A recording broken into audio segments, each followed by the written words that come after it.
এক মিনিটের মধ্যে আজকের শীর্ষ 11 খবর। 7 জানুয়ারি পশ্চিমবঙ্গ এবং ভারতের। পশ্চিমবঙ্গের খবর। পশ্চিমবঙ্গে এসআইআর প্রক্রিয়ায় পদ্ধতিগত অনিয়মের অভিযোগ তুলে সুপ্রিম কোর্টে আবেদন করলেন তৃণমূল কংগ্রেসের এক সাংসদ। মুখ্যমন্ত্রী মমতা বন্দ্যোপাধ্যায়ের অভিযোগ, বিজেপির আইটি সেলের তৈরি মোবাইল অ্যাপ অবৈধভাবে ব্যবহার করে এসআইআর চালাচ্ছে নির্বাচন কমিশন। পশ্চিমবঙ্গে ভোট কৌশলের অংশ হিসেবে 3টি মূল ইস্যু চিহ্নিত করল বিজেপি। নামের বানান সংক্রান্ত ত্রুটির কারণে অর্থনীতিবিদ অমর্ত্য সেনকে এসআইআর শুনানিতে হাজির হতে হবে না, জানাল নির্বাচন কমিশন। যাদবপুর বিশ্ববিদ্যালয় সাহিত্য চর্চায় প্রতিবন্ধকতাকে কেন্দ্রে রেখে একটি ব্রেইল কার্ড গেম তৈরি করেছে। তৃণমূল নেতা অভিষেক বন্দ্যোপাধ্যায়ের অভিযোগ, তার বিমান বিজেপির চাপে গ্রাউন্ডেড করা হয়েছে। ভারতের খবর।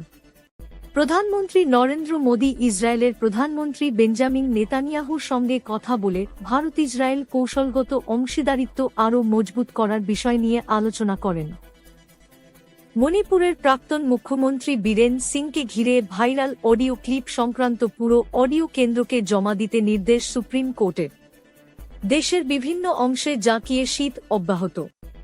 অঙ্কিতা ভান্ডারী হত্যা মামলায় বিজেপি নেতার নাম জড়িয়ে সোশ্যাল মিডিয়া পোস্ট সরানোর নির্দেশ দিল দিল্লির আদালত। সমুদ্র প্রতাপ জাহাজের কমিশনিং আত্মনির্ভর ভারতকে আরও শক্তিশালী করল, বললেন প্রধানমন্ত্রী মোদী। আজকের tips. Disclaimer: This is for educational purposes only. মকর রাশি 2026। আজ কাজে ধৈর্য ধরলে সাফল্য আসবে। আর্থিক বিষয়ে সাবধানতা জরুরি, অপ্রয়োজনীয় খরচ এড়িয়ে চলুন। আপনি প্রতিদিন রবিবার ছাড়া রাত 7 থেকে 8 পর্যন্ত এই খবরটি পাবেন। যদি নতুন সদস্য আপনি এই খবর থেকে সন্তুষ্ট তাহলে সাবস্ক্রাইব করুন, শেয়ার করুন এবং এই ভিডিওটি লাইক করুন এবং পরবর্তী ভিডিওর জন্য অপেক্ষা করুন। যেকোনো পরামর্শ থাকলে কমেন্ট করুন। Facebook, Twitter, Instagram, YouTube, WhatsApp, Telegram website আমাদের অনুসরণ করুন। দেখার জন্য ধন্যবাদ। বাংলা নিউজ আপডেটে আপনাকে স্বাগতম। এটি আজ কি বাত বাংলার ইউনিট।